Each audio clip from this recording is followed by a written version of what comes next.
My name is Sandra Hite, and I'm the Director of Early Years, part of the education team at Dulwich College International.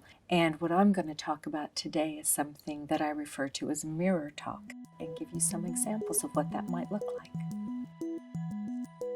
Mirror talk is a really simple strategy that everybody uses. In fact, we're really hardwired for mirror talk. If you think about babies, you coo, you look at their faces, you mimic the sounds. So it starts from the very beginning, and really nobody teaches us how to do it. The idea is that you continue that as children grow older. And when parents ask me, what can I do to help my child learn? The first thing I always tell them is just talk to your children. You don't have to be an expert. You don't have to be an educator. It's really listening to them, repeating back to them what they're saying, and probably adding some vocabulary to it. Can you try that sentence again? Blackbeard was climbing a board, but was terrified. Terrifying. Ah! Fabulous. You think we can add in another word here to describe how he was saying Instead it? of said. Instead of said, yeah? How did he say it?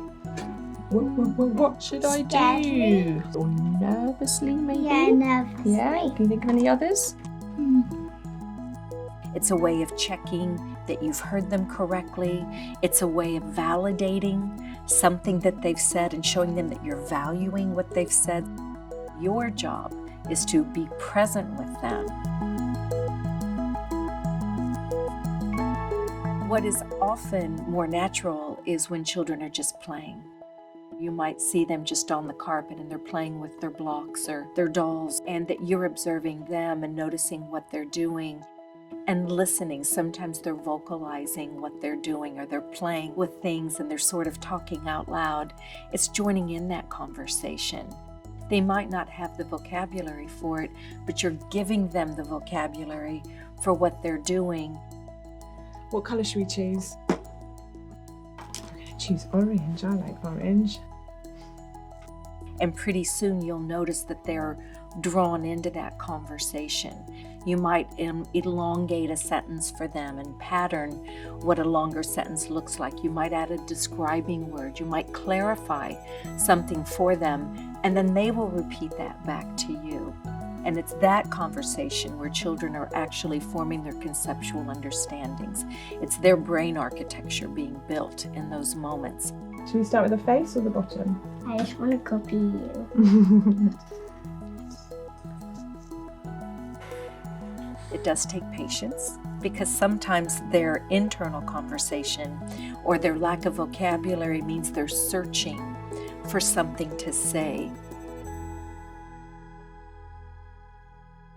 It is probably the hardest step of all, and it sounds so simple.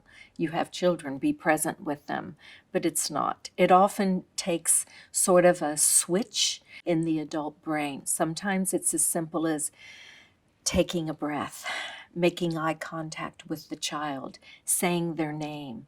Oh, did you want to say something to me? Sometimes it's actually that moment that you take to let go of whatever else is buzzing around in your head, in your busy day, and actually just stopping what you were doing, turning and facing the child, often getting on their level. So that might be getting on the floor.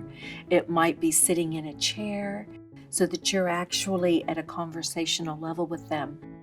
That is often the thing that parents find the hardest.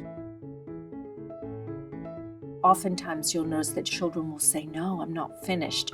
Even though they've walked away, they're not finished because they have the intention of coming back to it. They've probably just had another thought about something, and though you don't see it's connected for them. And it's having those conversations with them that when they're finished, and allowing that to be an ending so that they know what it means to begin and end.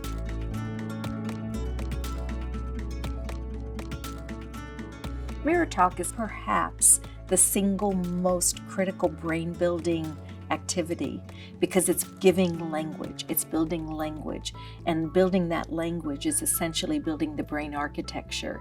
It's far more important than sitting and teaching them something. It's more important because you're connecting with them, you're valuing them, and in the end you're building a really trusting relationship, which is the overall goal of being a parent. One for you and one for me.